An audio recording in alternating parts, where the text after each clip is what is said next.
my talk today with Jeff Foster, who is my husband, my partner. We do some collaborations together, and we work individually on our own projects. Uh, the reason I'm talking about form and formless today is based on a project that I did called Form and Formless.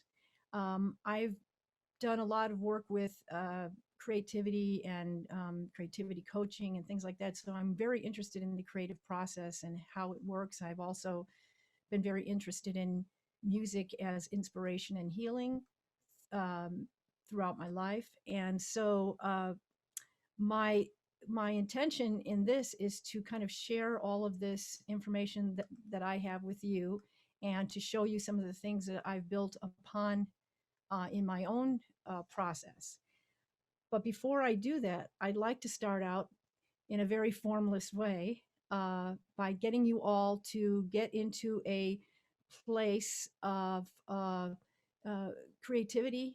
We're just right now. I like the idea of creating stillness or a place where you can go inside and find what's going on in there so that you can pull things out. So I'm going to today. I have these wonderful crystal bowls that I use for improvisation and other things and healing and things like that.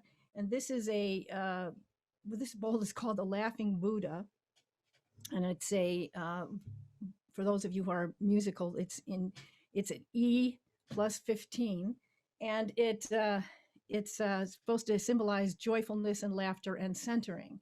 So what I'd love to do is I want to play a little bit of that. I may spontaneously improvise. I may not. I will see what happens. But on your end, take in whatever you want to take in with this, whether just sitting with it, or if you want to vocalize along with it, or play some rhythms with it, or whatever you want to do. Just see what spontaneously comes to you in this moment without having any preconceived ideas. So I'm going to start with that as our introduction to this.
The bowl could keep ringing for a long time. I stopped it a little bit sooner. When we talk about, I'm gonna switch over to sharing a handout that's available for all of you um, today, if you want to take the PDF. But right now, I'd like to kind of visualize it on the screen and talk a little bit about this my idea of formless and form and an intention, and then we'll be showing you some of the projects that we did. So for me, the formless is and of course this is, the Taoists talk about this, and it's a very spiritual idea too. But when we're in stillness, sitting in silence, contemplating something, observation, all of those words there, waiting for expression to emerge, the formless, the empty painting, the empty page, the piece of music that's, hasn't been produced yet. That is the place that we all want to come to, so that we can develop something out of that. We can find something we want to put into form.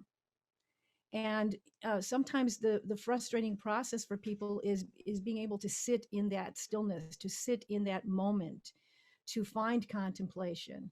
And so my question to all of you is, how do you find stillness? Everybody is going to be doing it in a different way. Some people meditate, some people take a walk in nature, some people, play loud music, and they and they get, that's their moment of stillness, to quiet themselves. um, and I think it's really important to embrace and nurture that. Maxim talked earlier in his keynote speech about nurturing creativity. So how do we nurture creativity? We nurture it by finding those places within ourselves where we can access what's really going on inside. Um, the art of creating something, or the act of creating something, is to express yourself in that moment.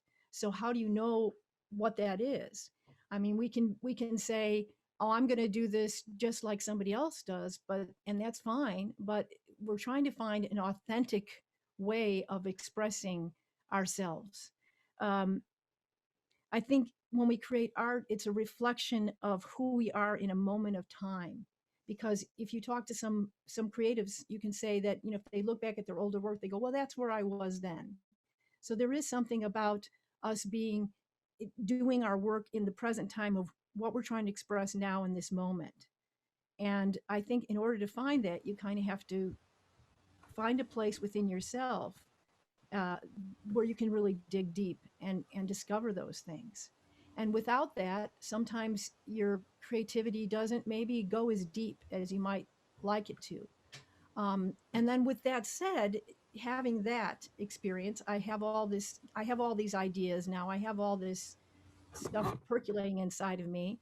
Then I have to put it into some kind of form. I mean, I don't have to, but as if that's my desire, form is what it means: structure, developing skills, style, something created by making a distinction from other forms, a manifestation. So the act. Somebody said this. Uh, the act of doing something, not just having it in an unconscious way, but actually putting it into form, which is why we have all the things around us that we do. This was somebody's creative inspiration. A desk, a house. It doesn't. Creativity isn't just about artists. Creativity is, we are creative. We came out of a creative moment, and that's really interesting too. I mean, somebody had a moment of love, and they created a being. That's creativity. It came out of feeling. It came, whatever the feeling is. So I think it's good for us to really tap into where is that coming from. And the way to do that is to find a place of formlessness, find a place of stillness, find a place of where you can plant your garden. Now, in the form of it, sometimes we have to have skill to do that. In order to express to the level that you want to, you sometimes have to develop skills to do that. Now, it doesn't mean you have to. Children create all the time. They draw pictures. They're not perfect, but they're creating. But for those of us who are looking for artistic development, we might want to build skills. That doesn't mean you have to go to school even. It just means you have to do the work. You have to keep doing the work. Craftspeople keep doing the work. They watch somebody else and they go, oh, that's how they do that. Keep doing the work. And as you keep doing the work, your skills get better. Your form gets more sophisticated, shall we say, or maybe more satisfactory to what you want. So that balance of formlessness and form. And it's interesting because the Taoists always talk about, if you look at form long enough, it becomes formless. And isn't that the interesting circle of things that if I look at this form long enough, it becomes formless. So there's this always this integration between what I'm creating and what I'm not creating. So we're in this interesting moment in time. We're in a pandemic. We've had to slow down. We've had to get quieter. We've had to stay inside. It's hard for some people to do that. It's also an opportunity to find that quiet space, to slow down, to take time. And I love working in my garden, and I always kind of look at creativity in that way. That there, if you have good soil, you know, you can plant really wonderful things. Now you can throw just seeds in the soil and create lots of different things, and things maybe you don't even know what they are, or you can decide I want to plant a sunflower. So I'm going to take that particular seed, plant it in the ground, nurture it with good soil, water, sunlight, and I know I'm going to get a sunflower. And that's the part of when I'm moving to imagination. What do you imagine? What is that insight that you want to create? The an act of imagination. I like that idea of that. Imagination isn't just we have to do an action. It's a call to action to bring something to consciousness, as opposed to just leaving it in the void. Um, and it's part of the work. It's part of the balance between form and formless.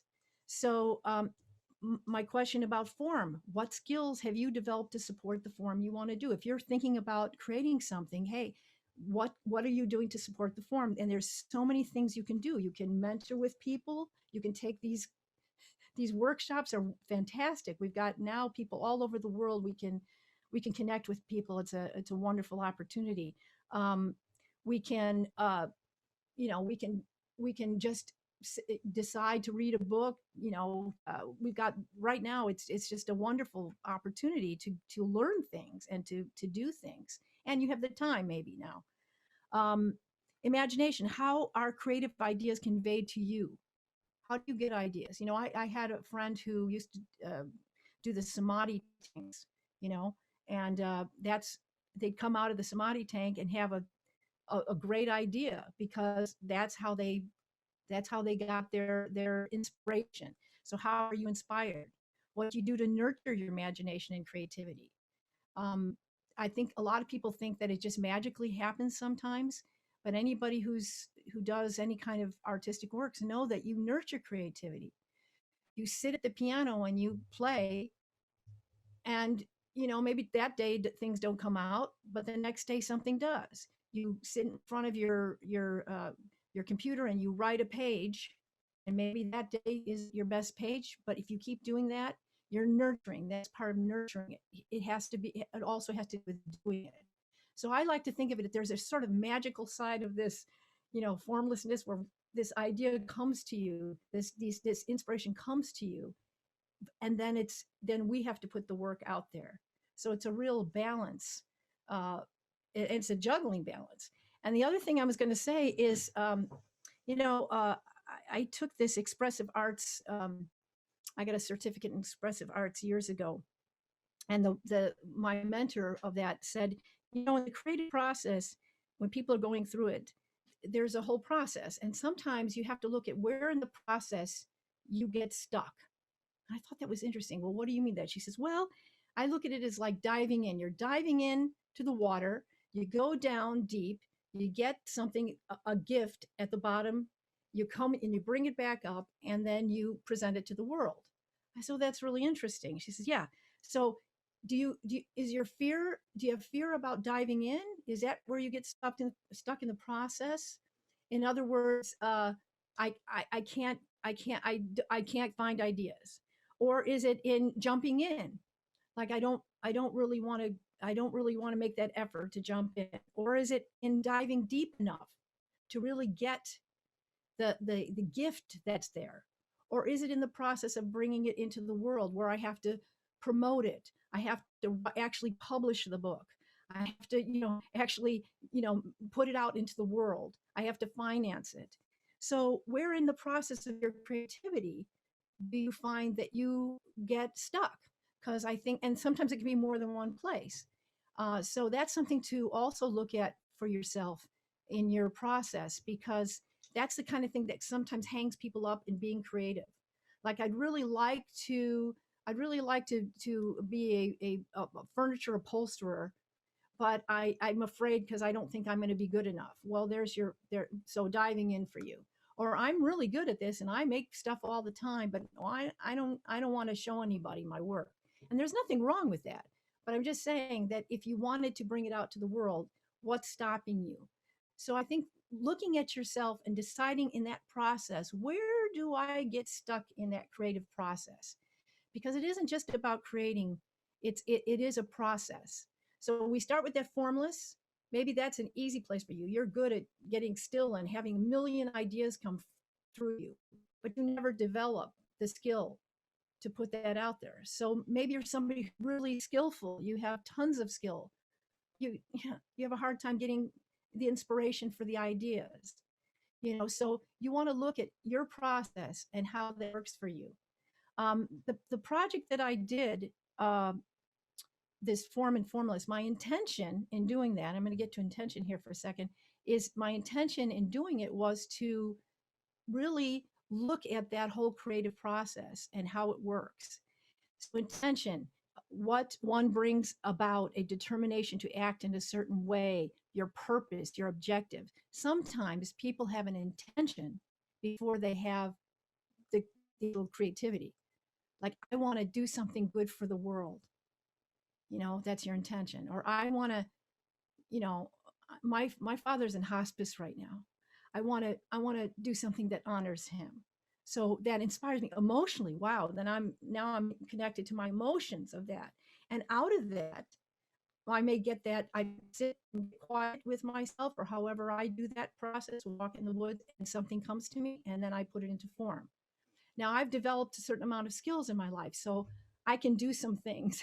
If I decided to do something else, I would want to develop those skills along with it, or mentor with people who have those skills. So I think that's a deeper thought about the whole process. I'm going to share with you what I did in this process as quickly as I can. Not a lot of time. So this project I did, which was a recording project, and for those of you who don't do music, I don't know how many of you out there are musicians or singers or any have that idea, but normally when you go in to sing something, you have a piece of music, you have a song, you have the lyrics, you have the melody, you have the rhythm, you have the whole thing, and you go in and you've worked it out ahead of time, and you go in and you sing it or play it. So my idea was to go in, and half of the project was like that, songs, and the other half was nothing. We went in the studio. I had a guitar player in one booth, myself in the other, and literally we were there, and one of us would start something up, and then it would go into wherever it went. We didn't talk about it. We didn't discuss it. We didn't say what key it was going to be in. We didn't say what feeling was going to be. It totally was in the moment. I'm fortunate that I have skillful players that can do that with me. So I'm going to play one of the pieces just to show you what got me inspired. I had some Brazilian percussion instruments that happened to be in the studio there with me. And I just in that moment, it just boom, I just went, oh, I think I'm going to pick this up and start doing this. And we did. Let me play a little bit of this.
So I can't play the whole thing for you, but you can see, um, we didn't know where we were going to go with it.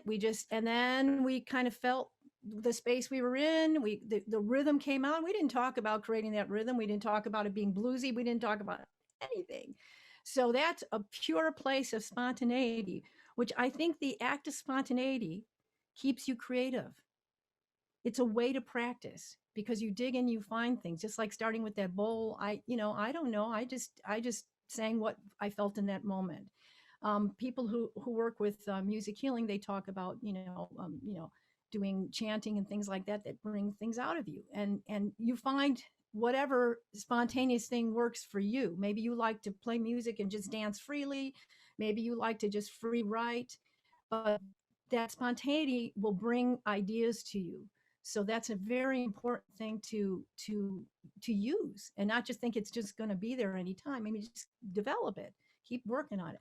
On the other end of the spectrum was, and I'm going to play these pretty short because of time, was the form part of the song. Now here's I don't know how many of you know who Sonny Rollins is. Does anybody out there know who Sonny Rollins is? The jazz saxophonist. So I wrote published lyrics to a very famous song of his called St. Thomas, and this is now a form piece of music.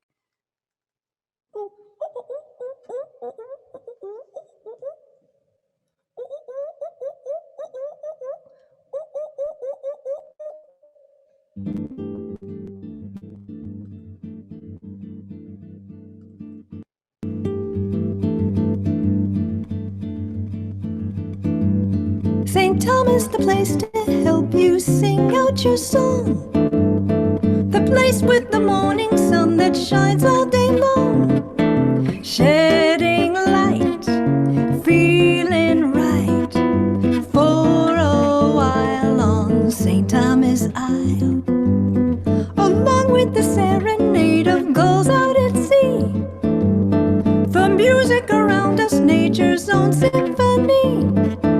Plays in time, feels just fine, brings a smile to St. Thomas Isle.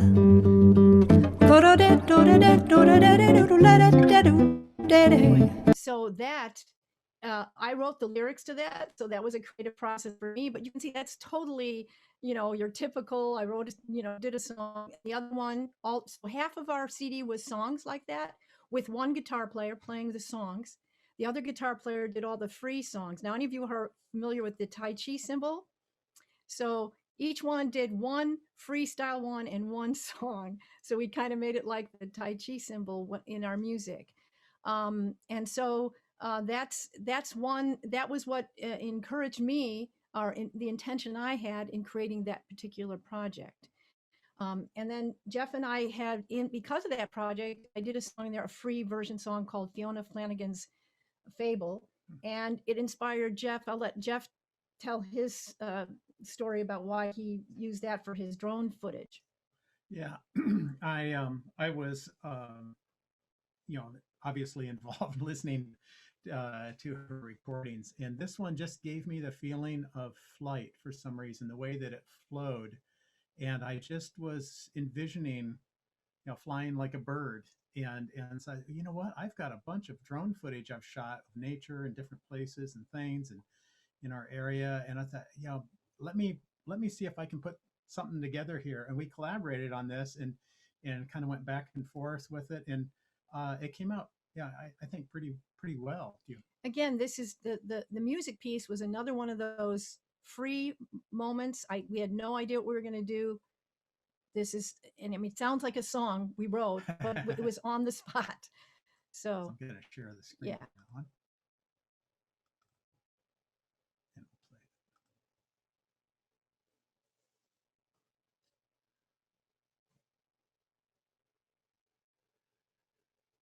Do do do.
Once again, due to time, we can't show you the whole thing, but it is available on YouTube if you want to see the rest of it.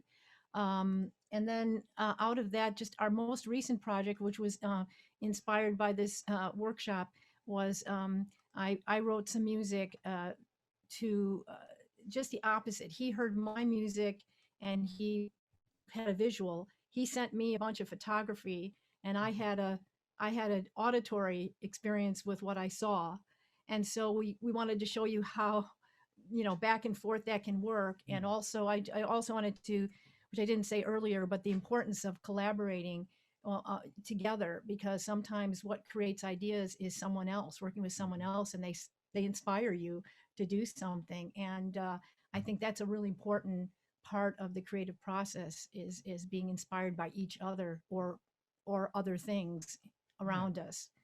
So yeah. this, go In ahead. this case, I she said, give me some images to do something too. And, we live on a little small farm in Northern California, and we have got a lot of beauty here, and we've got beautiful flowers and gardens and whatnot. So my thoughts were to take something kind of from just all the imagery you're going to see is from our farm, and so it's foliage, flora, little fauna, and then of course the period of time. So it kind of takes you through the seasons a little bit too. So that was my idea. Gave her a folder full of stuff, and then she wrote some music to it and some sounds, and then I just edited everything in time to what she gave us. So it was truly a collaboration. So we're going to share that with you now. This one's shorter. So And my intention in doing this is so that if people were somewhere where they couldn't, like especially I was because I've been dealing with a lot of my family's situation with hospice. If you were somewhere where you couldn't, in a hospital, or you're in that particular situation, wouldn't it be great to be able to see these beautiful images, since you can't go there and experience the sound that would bring beauty and healing to you? So that was my intention. and back to collaboration quick, because of our situation right now, I know people who are in production, video production and music production, we can't all be together. So this is a great way to hand things off. And Ellen's done a lot with music with her some of her colleagues. Here, let me send you something, you send me something, and we work back and forth, edit it together, and you have a nice collaboration. So I'm sure a lot of you have seen those type of things. So this is just another way to do it. So Share screen. I'm going to here. Screen. We're talking really fast. Okay, here we go.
So that's still a work in progress, but just to show you, I mean, that we got inspired by our each other, his photographs, my music, and that's certainly something you can use for yourselves. There's so much to say about all this. Trying to put it in a short amount of time is tough. So we want to be able to have questions. If there's any questions, if you want to, of course, contact us beyond this, feel free to. We have our websites or email address, which we can give to you. Be happy to hear from you. So are there any Anybody would have any questions before we start to wrap this up? Hope you enjoyed it, for one thing. That was fantastic, Ellen. Yeah, thank you very much. Yeah, if you could put your details in the chat if anybody does want to contact you further after this session. We've had people in the chat throughout saying that the music was really beautiful. It sounds very cinematic. It was great. The beautiful scenery from the drone footage goes really well with the music. Jeremy asks, what is the YouTube channel called? Well, there's two of them. There's Sound Visions Media is one. Sound Visions Media, we can put that in there for you. And also just mine is under Vocal Visions. That's my educational site, Vocal Visions. So we have lots of different things on both different sites. Probably, well, I can't say for sure, but probably more of the visuals on the Sound Visions Media, although we tend to overlap. So if you want to go there and see that, Jeff's typing that into you. So trying to. Fantastic. So yeah, keep putting things into the chat.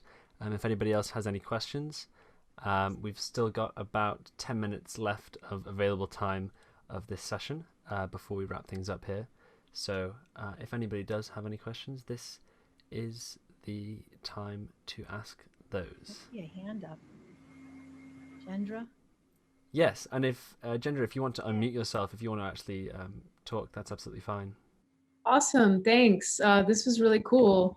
The most impactful thing that resonated with me was this idea about where in the creative process do you get stuck?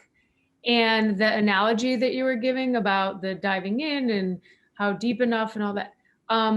Is there somewhere I can explore that concept further? Like, did you get that from, I think you were quoting someone, or that you said that you got that idea from somewhere? Is there a book or a chart? I'd love to, I want to dive into that concept further for myself. Well, you don't have any problem diving in then, do you? Actually, no, that is where I get stuck.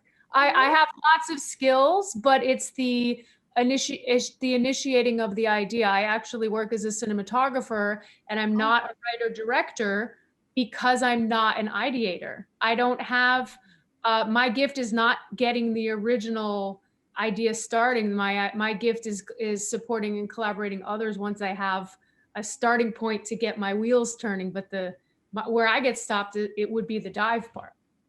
So one of the things I might say to you is, because you're skill oriented, because you're doing that, you might want to take some time to do that first part of the formless, what I was saying.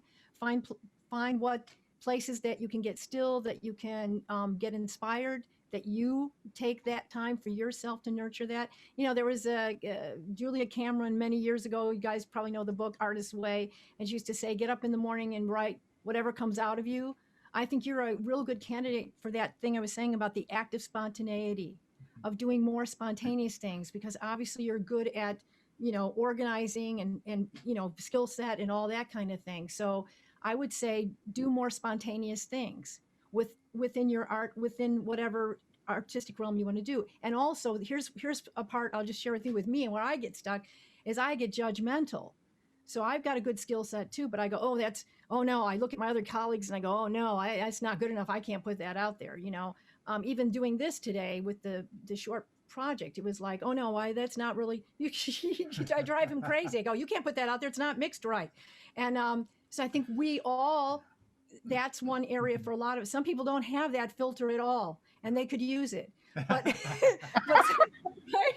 but some of us have too much of that filter. So you might look at the filter that you put up that says, oh, I'm judging because I'm around really great people who do great work. I'm not at that level. Yeah, you can't let that stop you. And I say that to you as someone who's saying it to themselves too. So, right. Yeah. In answer to that, I'm not sure where to find that, but if you contact me, I will see if I can look at my notes and see where I actually had that, or if there was any kind of paper written about that or anything like that. But yes, thank you for sharing that. I appreciate that. Thank you. Oh, you're welcome. And let me just add to that too, because you're a cinematographer, so you're a visual artist, as am I. I see. And I sometimes, for me, it's just a matter of just walking outside with the camera maybe my only intention is to see what I discover. Sometimes it isn't having to have a plan. You don't have to have a shot list before you run out the door. You just have to have charged batteries in your camera. And sometimes it's the act of discovery, which is why I love the drone photography, because sometimes you don't know what you're going to discover. You get it up in the air and I think I might be able to see over those hills, or I might be able to see over those trees or whatever. And it's like, whoa, there's a whole different world up there. And so sometimes the point of view isn't just what you give it, it's what you discover too. So don't be afraid to discover things. Just let them happen and come to you too sometimes. But they can't if your camera's sitting on a shelf, right? So, that's really important. And then, we like, even in this, where we were talking about, maybe you need to be inspired by something else. Maybe if you have friends who are musicians or writers or whatever, let them inspire you to go, I can visually see how to put that out there. That's really helpful, because there's a lot of us who could use help with what you do to putting something visually out there. And we don't have the skill set you have. So you can work in collaboration too. Anyone else have any questions or comments? Or Jeremy says that the morning pages are crucial to my day and my well-being. Yes. I like Jeremy's creativity on his camera here. Are you wearing a green shirt? Got the green screen going. All right. I'm all about the green screen. So Jeremy, your morning pages are like when I do my free improvisation.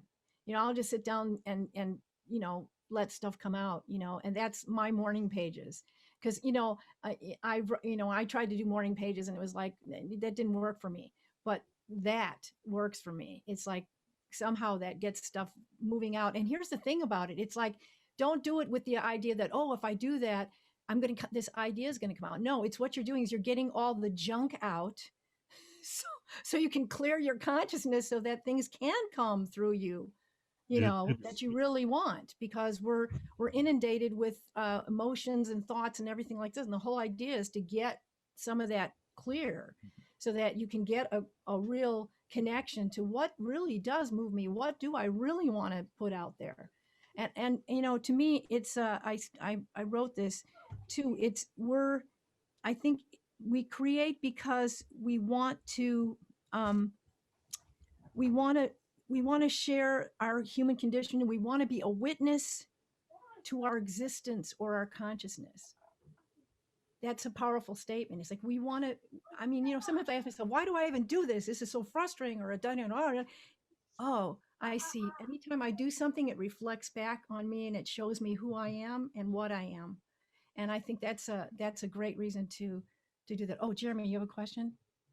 No, I was going to say the morning pages make all the difference. And if it's not morning pages, if it's another creative outlet that you need to do to clear the cobwebs out, because you nailed it, that's exactly what it is. And it's, whether you want to type it or write it longhand or scream it in an alley somewhere, just getting the thoughts out clears it out. And that has been completely the glue that's kept me together, is just getting the stuff out. And then, every once in a while, a nugget comes up. You get something really cool. Right. But thank you guys for this. Is incredible. Thank you. So beautiful visuals, beautiful audio. Thank you. And that diving deep part that's the same thing, in what we're talking about, is if you allow yourself to clear that out, that's where you can find the gift. That's where because some people do they can create, but they don't go deep. That's an interesting thought. They don't go deep enough. They just on the surface. And that's why we have these people who are so like, oh my God, they're so amazing. How did they do that? They really dived in deep. And sometimes that's a scary place for people to go, because you have to connect with how you really feel about things. And that can be painful. As Maxim said in his keynote speech, bookending that sometimes pain is the part that brings, I wrote this little short piece about the oyster and the pearl. The oyster gets irritated. It's so irritated inside. And then when it creates this beautiful pearl. So don't be afraid of your pain. Your pain is also part of the beauty. So, don't be afraid to let it out and see what's underneath it, That's great. And some great comments in here. I appreciate everyone talking about their meditations and journaling. And And it is kind of opening those senses, like you said, the art of spontaneity is what keeps you creative. And it's sometimes it's just forcing yourself to be spontaneous, if that makes sense, because it's so easy to get lulled into a sense of just repetition all the time. So. And the interesting thing to me is it's not just, visual arts or music, or I know people who are craftspeople, like we have a friend who does woodwork. He'll take a piece of wood and he'll create these amazing things out of it. Yeah. It's like, where does he get that? Yeah. But so, we're creative by nature, and it's I don't want it to just be for the the artists only. We are creative beings, and anything we can do. I got a great little short story before we really short. We've got time. You guys know who Ram Dass is? Does everybody know who Ram Dass is? The great spiritual leader. So I heard him say this. I wanted to see him years ago, and he was saying, he was giving these great spiritual wisdom, and in the front row was this elderly lady, and as she was looking at him, nodding her head, and he was talking about how he meditates and how he gets a spiritual connection, and she's nodding, and he notices her in the crowd, and he goes, boy, yeah. She comes up after he's all done, and she says, I just want to tell you how much that meant to me. It was beautiful, you're talking. He says, oh my gosh, he says, I saw you down there. So what is your meditative practice? She says, oh, I knit.